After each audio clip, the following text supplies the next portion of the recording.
বন্ধু মেসেজ করে বলছে যে আমাকে ভুলে গেলি। আমি একটা কথাই ভাবছি যে ওদের মনে আমাকে গেঁথে রেখেছে।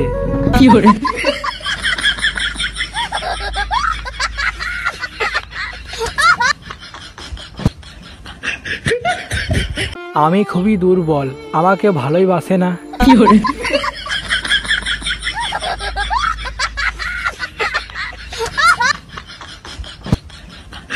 ভাবতে অবাক লাগে বন্ধু, তোমার গার্লফ্রেন্ডের সঙ্গে আমার বিয়ে হওয়ার কথা চলছে।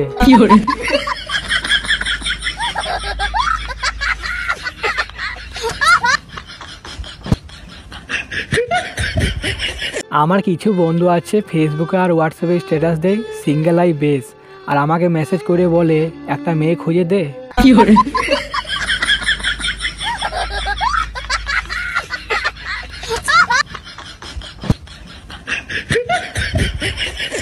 বিউটি পার্লার মানে মেয়েদের গ্যারেজ, পুরোনো গাড়ি যায় আর BMW বের হয়।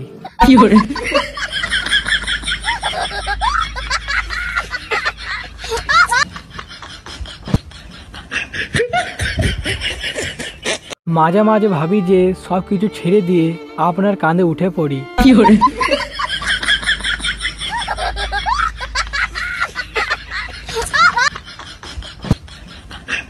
কালকে রাতে যে অতই যে পড়েছি যে দেখো আজ আমার হাত পা ছাড়িয়ে গেছে।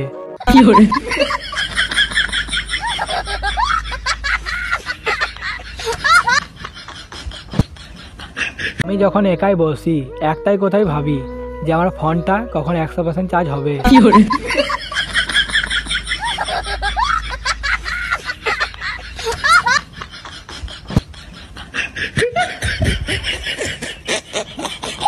কে আপন কে পর, বাঁশ খেয়ে বোঝা যায় তারপর।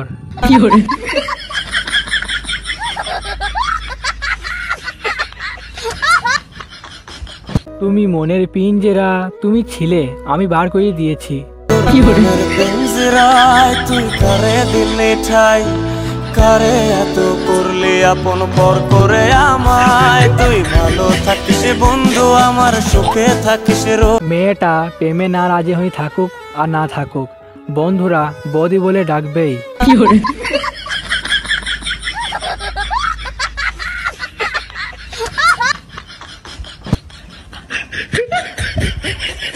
কোনো ছেলের গার্লফ্রেন্ড থাকে না, ও ভাবে যে আমার একটা গার্লফ্রেন্ড থাকলে ভালো হতো।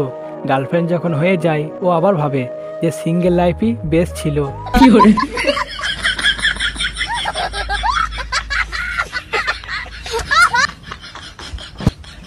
কাউকে টাকা ধার দিলে নিজেকে মহল লাগে, ওই টাকা ফেরত চাইতে গেলে শালা নিজেকে ভিখারি মনে হয়।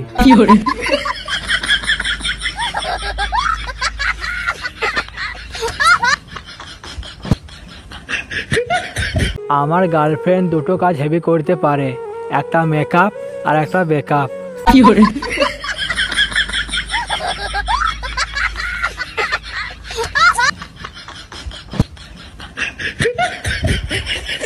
টানা 1 বছর বাড়িতে থেকে ফর্সা হতে লাগলাম, খালি সূর্যকেই দোষ দিতাম। সরি সূর্য।